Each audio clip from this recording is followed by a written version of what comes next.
Buenos días, hoy te voy a mostrar cómo acceder al modo Fastboot en Redmi 15.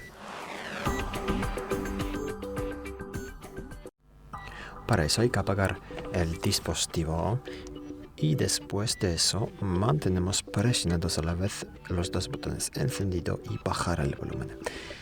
Los dos, encendido, bajar el volumen y esperamos hasta que aparezca en la pantalla el modo Fastboot.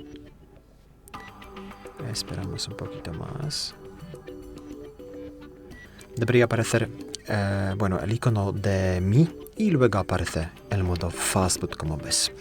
Y para salir del modo Fastboot hay que simplemente reiniciar el dispositivo. Para eso hay que mantener presionado el botón encendido y esperar hasta que desaparezca todo de la pantalla y aparezca el logotipo de Mi. Así el dispositivo se reinicia en modo normal. Entonces esperamos un poquito.